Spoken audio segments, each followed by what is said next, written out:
All right, well, good evening. I want to thank all of you for being here today.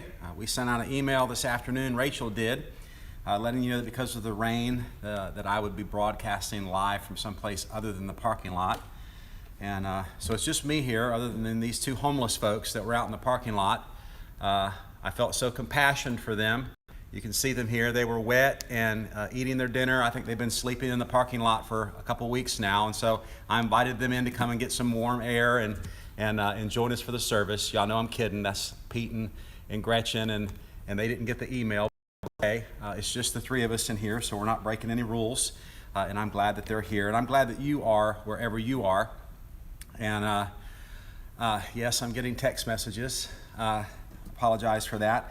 I want to do something different this evening. I want to address the stay-at-home order, or now the safer-at-home order. Even as I was preparing what I wanted to share with you this evening on the way to church, and I am here at the church, as you can see, and I did that because it's been a long time since I've been in the pulpit here, and I know that a lot of you are anxious to get back here. I am. I don't want to be in a rush and do anything rash, but I am looking forward to being back here. So I came back here just kind of for nostalgia's sake, and I'm glad that I did. But I wanted to address this, what we're calling now the safer at home order. As I said, I was on the way to church, even after I'd prepared my remarks. The governor of North Carolina sent out a press update and gave a press conference letting us know that we're now into phase 2 and to what that looks like. And so I briefly read through the basic comments that he made and the basic details, and I don't think it's going to affect anything of what I say, other than the fact that we might have a better grasp of our timing. But ultimately, it's a decision that we as a church need to make when and how we're going to reopen. And so I'm assuming that most of you by now know that a federal judge said that the governor's previous order for churches to not have any indoor services was unconstitutional. I'm not sure that was the exact terminology, but basically he was treating churches and non-religious or secular entities differently. And so you'll notice in what I saw online just a few minutes ago that we're now lumped in the same category as like restaurants and salons and businesses and things like that. And they've gotten some more guidelines for us. I'm aware of several churches, even on this coming Sunday, even before this order was the most recent information from the governor was given. I'm aware of several churches that are planning on opening even this coming Sunday. We will not be one of those. I don't want to jump back that quickly. I want us to think through this and pray through this and make an informed decision. I want to make sure that we know what we're going to be doing when we're here at church, and those who are considering coming back to church this early know what we're going to do so they can make a sound decision about that. In spite of all that we're going to continue to have our drive-in services and continue to be online as we have been for the past 2 months. This whole thing being overturned and us going into phase 2, it does, and our country even beginning to open up, going into several phases, it does give us an opportunity to consider when and how we'll reopen. In light of that, I want to share with you my thoughts on the situation as a whole with regard to the virus and the quarantine and what this is all about, and in the hopes that we can kind of trigger the discussion and the prayer, and I believe that's the most important thing, but the prayer and the discussion process, and hopefully get us all on the same page and moving forward. I'm not making any decisions here tonight other than what I'm getting ready to say, but with the leadership of the church, we'll be doing that. I didn't have a time frame, but my first thoughts is that for this week and next week, we'll continue with the drive-in services and online services, and then whatever phase 1 might look like for us, the leadership as a whole will need to make that, and then each of us as individuals will need to make the decision. Okay, are we going to come back during whatever phase 1 looks like, whatever the leadership decides? So first let me say one thing, and that is that even within Gorman, we have a wide range of opinions and views about all of this. I'm on Facebook and on the internet, and I've got wonderful evangelical friends that are on both sides of the spectrum, even within our own church. And so there are those who don't leave their homes at all, for good reason. There are those who have their children or other people bring them in food and supplies, There are those who life has gone on as normal for the last 2 months and they've been unfazed by it all. And this is all the result of a couple things. One is their view or their opinion of what the situation is and what's best to do, but also their individual situation regarding their home and their health and their life and all these different types of things. And so I'm quite certain that regarding such a controversial issue, something that could literally put you in the hospital and maybe even the grave, I'm quite certain that we're not going to come to 100% agreement amongst a church of 300 and 400 people on the rolls and 200 people here on a given Sunday. We, however, can and we should respect others and their need to make a decision for themselves and not be critical when their opinions and their actions might be different than ours, okay? So that being said, I also want to note that it's very sad that the division and the fear that we're seeing in society right now. You see it on the news, you see it in Facebook, you see it on social media. The research that I've done, I've intentionally not read the most recent articles from various newspapers and stuff. I've asked myself my own questions and gone out and found information from previous years and things like that. But having all said that, the media and all those sorts of things seem to be stoking the fear and the division within us, and that's something that we don't want to have as a church. And so I've personally done some research on some things that I want to share with you. I want to warn you that I'm not a doctor, I'm not an epidemiologist, and I'm not trying to be that. These are some broad range type things that I want to point out to you so that we can kind of look down the road and figure out how we're going to make the best decisions of when and how we're going to open. That being said, there's a couple things that I think people have lost sight of. Some terminology and some ideas that I see in the media and I see online that I think to myself, that person really doesn't know what that's about or what that word means or what the expectations of that are. And I could be completely off base. And I'm certain that if this is put on social media, and it will, that there'll be people chewing me up left and right, and that's okay. I'm a pastor. I have to get used to that. But the first thing that I want you to understand is what my understanding of flattening the curve is, okay? This stay-at-home order, the intention that we've been told by Fauci and all the other people in government making these decisions is that this was intended to flatten the curve, all right? It was not given to make us safe until the virus goes away and then we can all go back outside out of our homes. Basically, the idea of flattening the curve, if you can kind of follow my finger, if you have a curve that spikes up really, really, really high over a short period of time, if this is days, all right, and this is the number of infections, if it spikes up really, really high, what happens is that means there's got to be a lot of people that go to the hospital on those same number of days, all right? And so by taking some of these preventive measures to slow things down, what it does is it flattens that curve, and the curve kind of goes like this instead, and you hopefully have less people who get the infection, but any people on a given number of day, hopefully the hospitals and the care providers can handle it, and the hope is that would be less fatalities and possibly even less infections. But the idea behind flattening the curve was not make this thing go away completely or make it go down until we have some other sort of a solution. So that being said, as phase 2 comes into play, I mean, everybody I've read, every doctor, we should expect these somewhat of a rise in occurrences. People are getting out more. Again, we weren't trying to get rid of it altogether, and now we're free to go back out. We should expect this thing to remain flat and to keep going, but still people are going to get sick, all right? This shouldn't be a surprise. The second thing that I want to mention to you is the idea of a vaccine, all right? There have been a lot of people that I've listened to and heard on the media and the newspapers and on social media and things like that with the idea that we're going to kind of hunker down until there's a vaccine and then we can all go back outside and play after we get vaccinated. Listen, again, I'm not an expert, all right?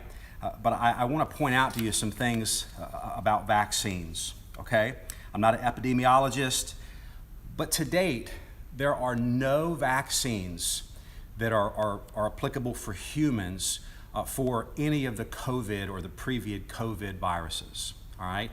You'll remember back in 2003, the SARS virus hit East Asia and places like that. That was 17 years ago. It's one of the COVID viruses, one of the coronaviruses, similar to COVID-19. And to this date, there is no vaccine for that. A few years later, about a decade later, MERS came out in the Middle East, the Middle Eastern Respiratory Syndrome, I think it's called. To date, there still isn't one for that. The length of time that it takes to make a vaccine, just a few things that I've found online and doing some research. The one vaccine, the varicella vaccine, all of us have had that. It took 28 years to develop. The human papillomavirus, I probably said that wrong, the HPV virus, took 15 years to develop. Even under the very best of circumstances, with no setbacks, with streamlined approval processes through the FDA and things like that, all the experts are saying an absolute best case scenario for a COVID-19 vaccine would be 18 months. Best case scenario, all right? So we're at a best case scenario, 18 months for anybody who's waiting for a vaccine before they go out, all right? Just kind of keep that in perspective, all right? The good news about COVID-19 is that compared to MERS and SARS, those other COVID coronaviruses that came out over the past 20 years, is that COVID-19 is much less lethal. To put it in perspective, SARS, about 1 in 10 people who contracted that illness or that virus died from it, 1 in 10. With the MERS, 1 in 3. 35% of the people who contracted the MERS virus died from it.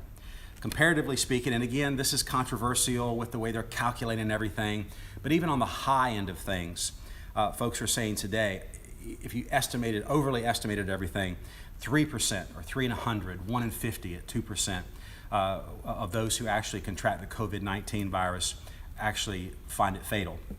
All right? The bad news about COVID-19 is that it seems to spread much more quickly and readily than SARS or MERS. There's a reason why we don't have issues with MERS and SARS right now. It was because while it was very lethal, it didn't spread quite as easily.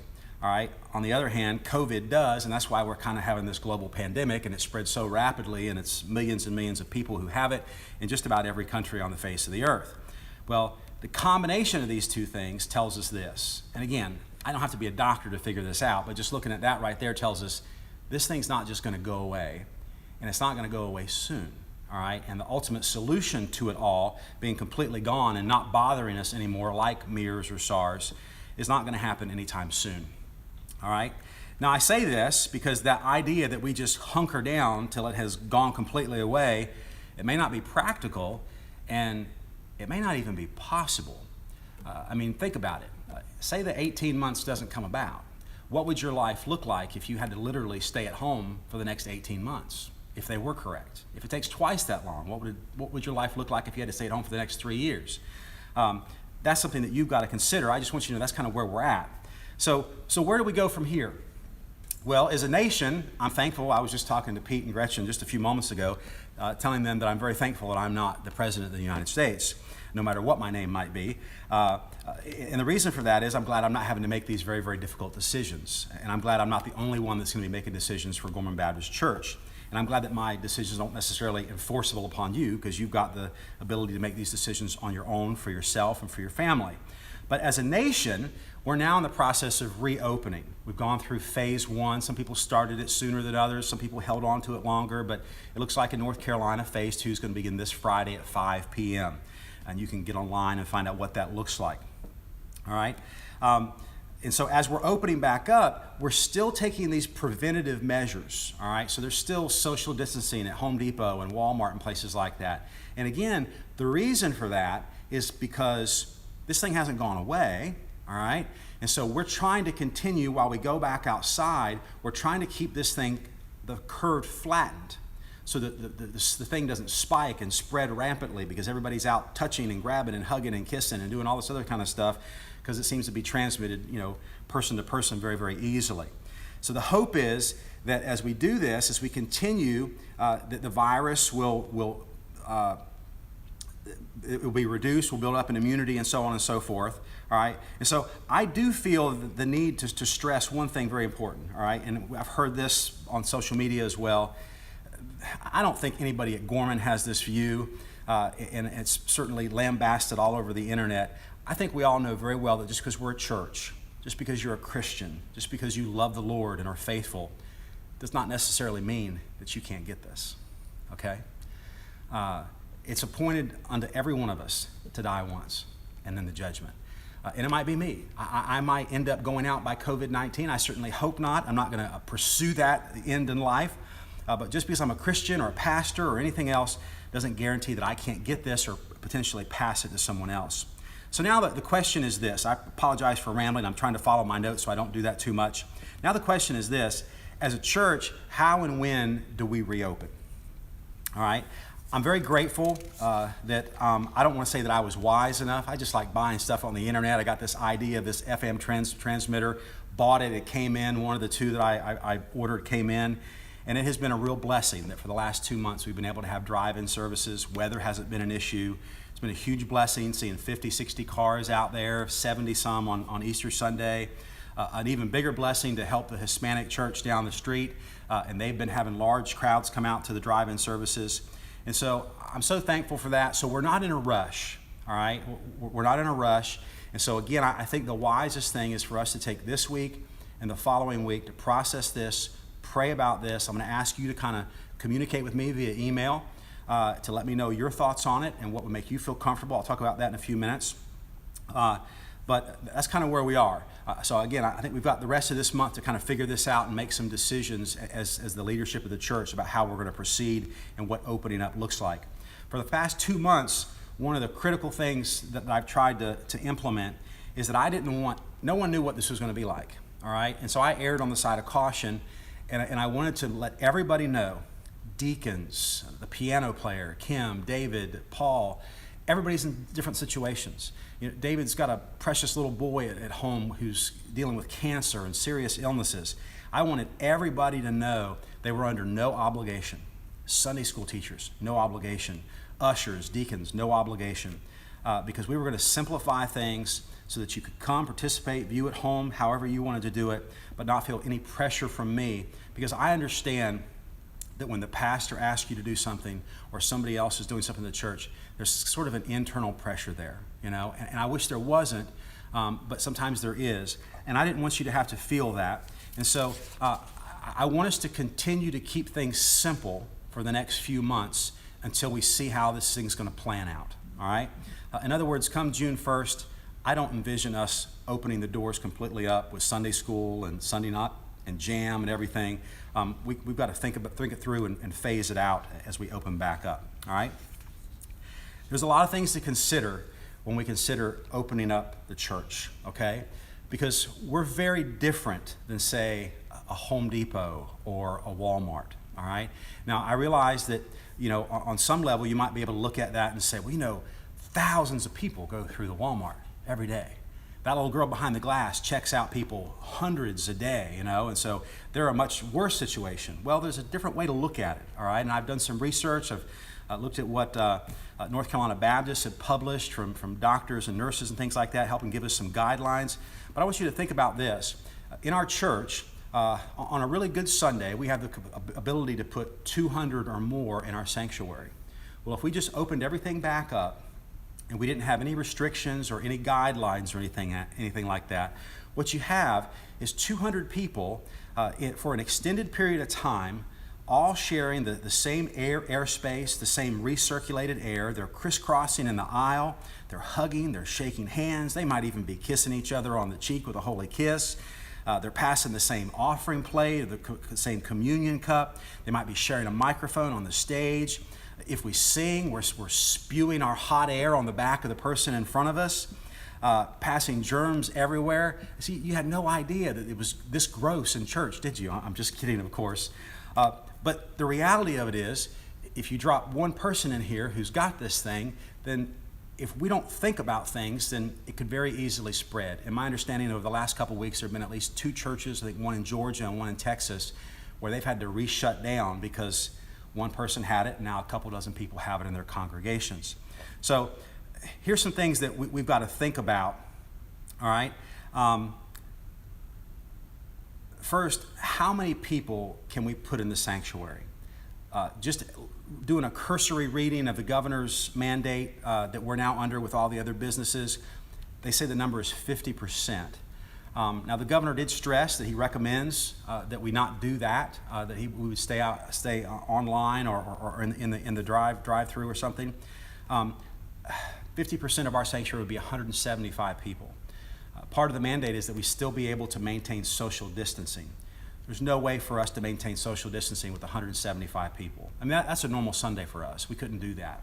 And so we've got to figure out as leadership, how many people can we have in the sanctuary and maintain social distancing between family units? Obviously, if 3 people ride in the same car and they all live in the same household, they don't have to be separated from each other. They're already, living in the same home. So that's something we've got to think about that. And also, information I'd like from you is, what number would you feel comfortable with? Are you of the level where you want it to be 20 or 30, or are you of the level as long as I've got 6 feet or 10 feet between me and the next person, I'm okay? You might be able to give us some feedback with regard to that. The other thing to think about is, do we want to have multiple services for a few months? Is it possible that we could have multiple services here in the sanctuary? One scenario might be, say we can have 75 people in the sanctuary, and we can do that safely by spreading people out and things like that, doing some basic things. If we can have 75, well, if we had a morning service with 75 and then an evening service, keep in mind that would give us time to clean between services, then technically we could have 150 people here worshiping in 2 different services. Now, how the messages would they be the same one, or would I do my first half in the morning like I've been doing on Sunday and Wednesday? I don't know. These are things that we've got to think about. The other possibility is, do we have one service where we have groups that are separated around the church, all right? And the idea behind this is that we have basically 4 areas that have separate bathrooms. The sanctuary has boys and girls bathrooms. The OSH beneath the sanctuary has boys and girls bathrooms down there. The FLC and the gym have separate bathrooms there. And then even in the school, if we could use the music room or the cafeteria in the school, they have separate bathrooms there. So technically speaking, we've got video in all those areas. I could preach in one particular area and everybody else would watch a video feed, and we could have 40, 50, 60, I don't know what the number would be, but technically speaking, we could kind of separate, and that way we're kind of all here together, but nobody would be crisscrossing in the hallways and in the bathrooms and things like that. We just have to figure out, the difficult thing about that is, how do we divide into groups and what group goes where, And so when it comes to that, I'd ask you as a church, let's not be overly sensitive, okay? It's just going to be for a couple weeks, maybe, a few weeks, maybe a couple months. I don't know the answer to that. But if we do divide up into groups, or if we have to decide between an AM or a PM service, I realize everyone's got a preference, but I don't know if we can please everybody. And so be gracious and long-suffering and all those words that Paul tells us to do in Ephesians, whatever that might look like. All right? Some other things. What normal actions should we avoid? Handshaking. Now, we do that even during the flu season. We don't handshakes. We do the fist bumps or the elbow or something like that. Of course, if you're coughing into your elbow now, maybe the elbow bumps aren't the best thing to do. But we got to think about that. Handshakes, hugs, the passing of the plate or the communion cups, singing. And this was one of the things I would have never thought about. But a number of even, I guess, evangelical doctors and nurses have stressed the importance that when we're singing, we're really expelling a lot of air and mist to the person in front of us. And so we've got to think about how much we're going to be singing. And obviously, if we can really get far apart from each other, then maybe it's not such a big concern. But we've got to process that through. So do we sing? Do we sing a little bit less, not quite as much? The other thing is, are we going to have choir? Choir's kind of up there shoulder to shoulder, maybe not at first. And then the other thing is, so those are things that we would avoid that we normally do, that we hope to one day do again. And there's some things that we don't normally do, but can we do them now as a preventative or a safe measure? And I'm gonna go ahead and throw the first 2 controversial ones out there to get them out of the way.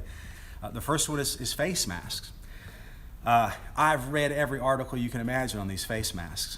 And that they say if you've got the virus, you should wear it to protect other people. If you don't have the virus, You shouldn't wear it because you're more susceptible to it if you do wear it. But if you don't know if you have it or not, which one do you do? It's a real conundrum. And so I don't know the answer to that.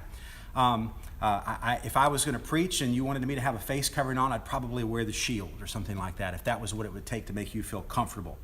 The other controversial one is gloves. In all honesty, gloves are used for cross-contamination. You having gloves doesn't prevent you from getting it, because you don't get it through your hands unless you have an open cut or something, I would assume. So I'm not sure gloves is the answer, but that's a possibility.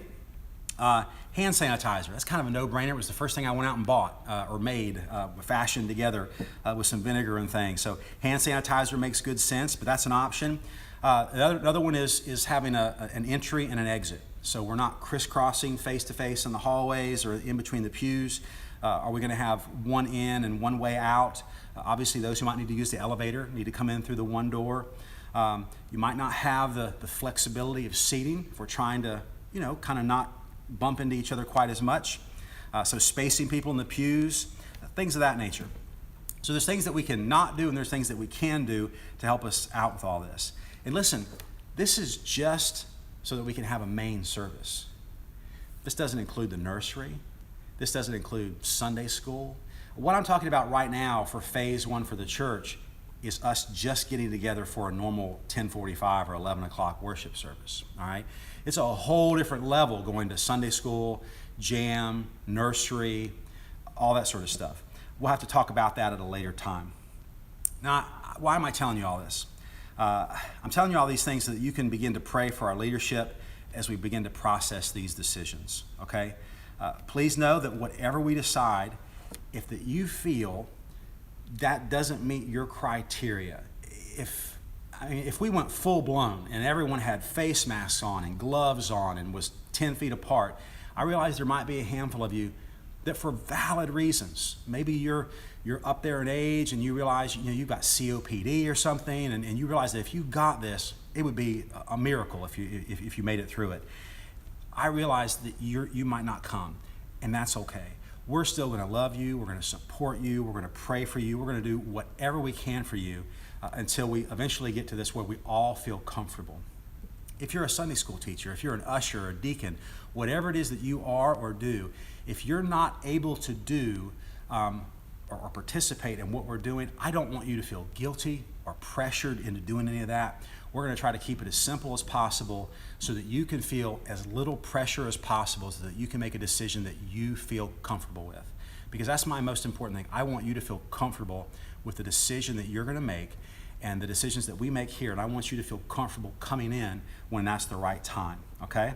So in the meantime, we're going to continue to have online services.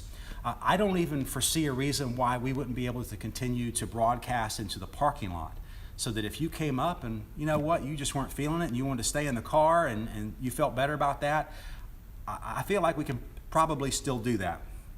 And so we're thinking about things like that. I don't believe that there's a one-size-fits-all to this. I really don't. I don't think that there's one way we can do it where everybody's happy or everybody feels comfortable, because it's not necessarily all about everybody's happiness, okay? But I'm not sure that there's a one-size-fits-all. But we're going to do our very best to kind of work through this together. And I want to welcome your feedback and your input in all this. I'd ask you when you do this, my email, most of you should know it. It's on in our directory, pastor@gormanbc.org. I'd ask for your input. When you give it to me, please be brief. If I'm inundated with 100 5-page emails, I will never, ever get through them all. But if you want to share with me what your thoughts are, what would make you comfortable, maybe a number in the sanctuary that you'd feel comfortable at, any preventive measurements, do you think that masks are over the top or gloves are over the top, whatever you might be, just kind of so I can kind of get a feel for where we're at as a church body. But please be brief. Again, it's pastor@gormanbc.org. And until that time, and as I get that information, and as I talk with the other pastors, and I talk with the deacons, and we ultimately make a decision about how this is going to unfold, I want to remind you of several things. And I don't need to give you scripture versus all this. You guys know that all these things are true, all right? These are just sound, good, biblical principles and facts that we rest on every single day. And the first one is this: God is still in control, okay? All right, you know that. All right, I can list 100 different Bible stories that illustrate the providence of God and that He is in control no matter what the circumstances might be. COVID did not take Him by surprise. His plan has not changed. He's not been caught off guard. All right, and I want to remind you of something else too. It's the fear of the Lord that brings us to wise decisions, not the fear of some contagion like COVID-19. Now, I'm not telling you that you shouldn't be wary of it and think about it and be concerned about it, but ultimately, it's the fear of the Lord, all right, that directs our paths into wise ones, okay? It's the fear of the Lord that is the beginning of wisdom. So I want you to remember that.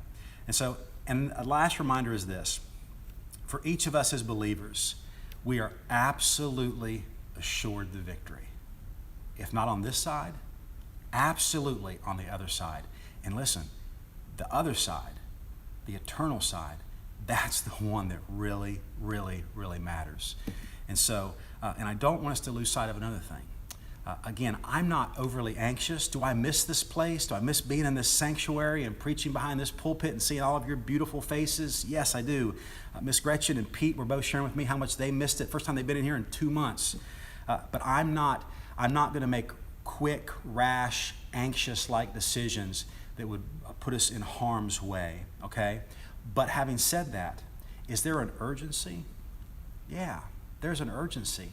Because when we're stuck at home and we're not being fed the word and we're not in the fellowship, you know what? In some way, it hinders our ability to do what we're to be doing as a church. And I don't mean just studying the Bible. I don't mean just maturing in our faith. But I mean being the gospel light that we're supposed to be inside of these walls and outside of these walls, all right? And so there is a sense of urgency in that regard because there are literally people perishing who do not know the Lord. And so we want to keep that at the forefront of our minds, all right? So that's all I have with regard to that. I realize that was a lot, and I hope that I didn't throw out anything controversial in there. That certainly wasn't my intention. I realize there's very few things that you can say about this and not get a little bit of controversy, but that's where I am as your pastor. I do want you to realize that in that I made no decisions whatsoever. Some basic guidance. I think we should wait a couple weeks and pray about this and let the leadership to decide how we're going to open back up and what that's going to look like, and we'll do that together as pastors and deacons and things like that. So that's where we are. Now, if we could, in the next few minutes, I want to turn our attention to the prayer sheet. And I hope that all of you have that. Rachel sent this back out she wasn't trying to be last minute. She wanted to wait until we got a very important update. As many of you know, little Z, Zachary, had a very serious surgery today.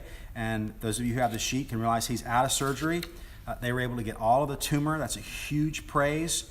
And he's going to be in there for a few days. And so we just want to pray for him and for mom and dad as they you can't get in and out of there like you're supposed to, and I don't know that they can both be in there at the same time, and so we want to pray for them. One that is an update that's not on here, Rachel sent out a couple days ago.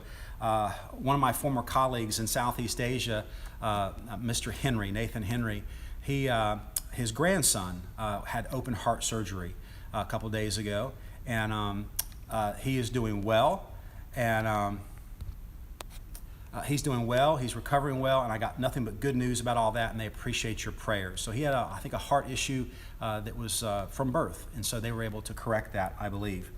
Morgan Oakley had her wisdom teeth pulled, and she's recovering well. Amy Jeffries is getting ready to begin online school to get her BSN to be a nurse.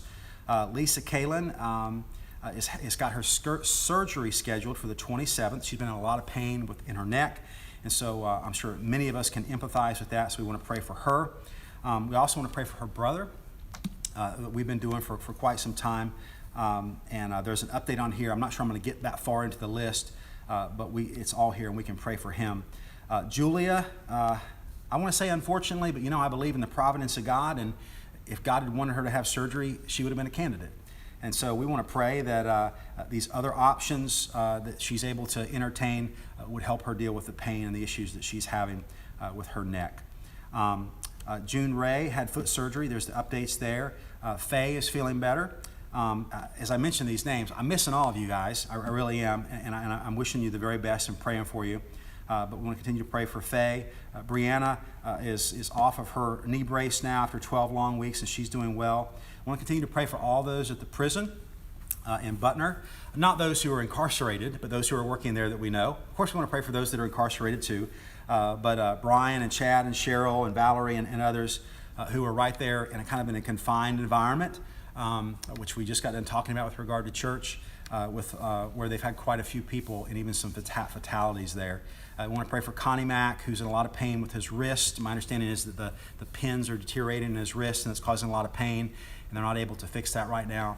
Of course, Garland and Jean, we want to continue to lift them up. It's just such a heartbreaking situation, and we just miss them so much, and pray for Garland and Jean as she tries to care for him, and just pray that the Lord's blessing be with them. For Roy and his blood count, Russell Sweet, his surgery went well. Can't wait to see you, Russell. Glad everything's going well.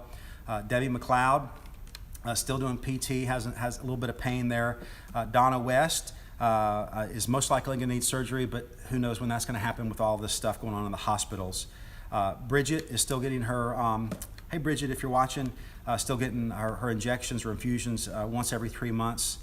Miss Etta, we've got a couple folks over, I'm not going to say where it is, but over at the care home and the memory care there. And we want to pray for her and Miss Clayton, missing them both very much, and pray for them. Donna, still lifting you up, that the doctors will be able to figure out all that's going on, and know you had that issue with dehydration, and just pray that you'll get through this. And of course, Kent and his fistula not working correctly and still doing dialysis. Miss Hilda, Jerry's going to have that scan. It's been 8 months for quite a while. It's probably down to 6 or 7, I would think, by now. Miss Nancy, praying that the blood clot's now dissolved when you get reevaluated. And there's so many others. Miss Fuller, and at home, and just pray for Bobby as he tends to her, and goes to the grocery store and doing all these things, and Miss Brenda, my mom with the injection in her back, so many others. I'm not sure if many of you knew, but Alan Powell got even better results a week or two ago with regard to his cancer, that the numbers look even better. I want to continue to pray for Bobby Thornton. Give him a call if you would. He's there, and he loves to say hello to you and is encouraged by your phone calls. And you could probably even go up and walk up the back porch and see him through the screen.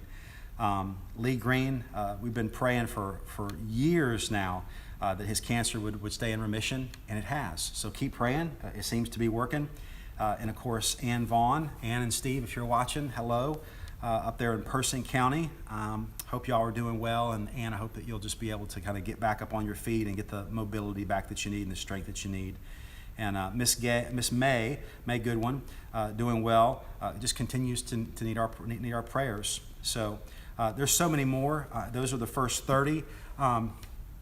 They're renumbered 1 to 30 if you'll continue through that. And again, if your birthday is on the 3rd, if you'd pray for all the 3s, there might be 2 or 3 of them there on the list. That way every person on the list gets prayed for. And but I wanted to give you those updates for most of our church family in those first 30. And so if you would you bow your heads with me, and we will pray right now. Father, you already knew all those updates before I ever even said them. I didn't say them for you. I said them for the church, for those who may not have the sheet right in front of them. And so, Father, as we consider those things, and we consider those who have had procedures and seem to have gone well, that their recovery would be swift and complete. And Father, for those who are in need of surgeries and procedures, but because of this whole stay-at-home order and this pandemic, they're not able to get to the doctor or to schedule a surgery because it's quote-unquote elective. Lord, I pray that you would be with them with regard to pain issues and things like that. For those who are having to figure out other ways to deal with their issues, I pray that you give the doctors and the nurses wisdom. And Father, for those who have continual ongoing treatment for chronic issues, or what we hope and pray to be acute issues, meaning that they'll go away when they're cured, Father, I pray that you would see them through the long haul, so to speak. Again, pray for the doctors and nurses and the care that they're receiving, that it would be the right care and that it would be an effective care, Lord. Father, I know that there are many other issues. Lord, I know that there are parents at home who are watching over children that they love very much, but they're not used to being around them all day. And many of them are probably be going absolutely crazy. Father, and they love them, Lord, and I just pray that you'd help them to figure it out, Lord, as school is now kind of coming to a close. And Lord, I pray that we as a church might sooner rather than later be able to kind of get some things back going where we can get the kids back in here to continue to nurture them in the Lord and to train them up. And but Lord, I encourage those who, not just parents, but caregivers in general, those who are watching after spouses or maybe parents or grandparents. Father, I just pray that you would encourage them. It's a difficult thing, and I pray that you would encourage them and watch over them and provide for all their needs.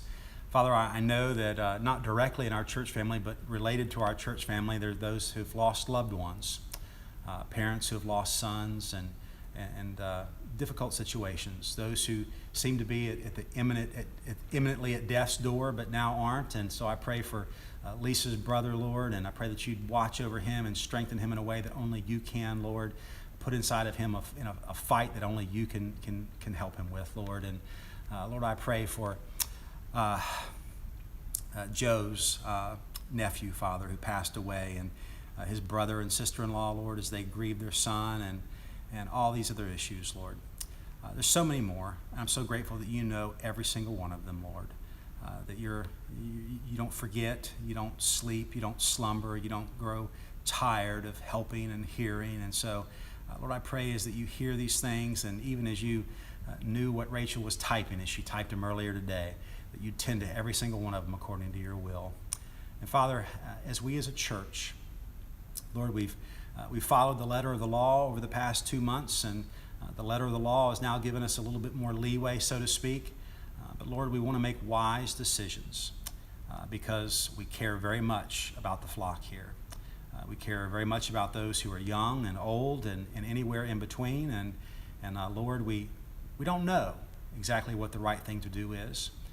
We don't know what information is best to adhere to and follow, and it's kind of a mixed bag, so to speak. And so, Lord, we're going to lean heavily on you, myself as a pastor, and I pray each and every congregational member, Lord, all the deacons and other pastors, Lord, I pray that we would just seek you out and that we would prayerfully consider what is the best and most effective way that we can reopen from phase to phase, that we can restore the ministries here, to nurture the flock, to edify the body of Christ, that we might be better equipped on our feet out there outside of these walls with the gospel of Jesus Christ, because that is why we are here. And so, Father, I pray that you would encourage us over the next couple weeks as we seek to make these decisions. And I pray more and more of the right information would come about, that we might be able to make sound and effective decisions. And I ask all these things in Jesus' name. Amen. Thank you all for being here online. Ma'am? Thank you for letting us come in. And I got to thank you from Miss Gretchen there for letting her in. I couldn't think of doing it any other way, and I'm glad that all of you were able to join in online, and just want to thank you for being with us, okay? If you have any questions, again, pastor@gormanbc.org. Feel free to email me about anything you'd like to with regard to this or anything else. Let me know how you're doing and what your thoughts are and what would make you feel comfortable with regard to our reopening. We love you very much and look forward to seeing you soon. God bless. Bye-bye.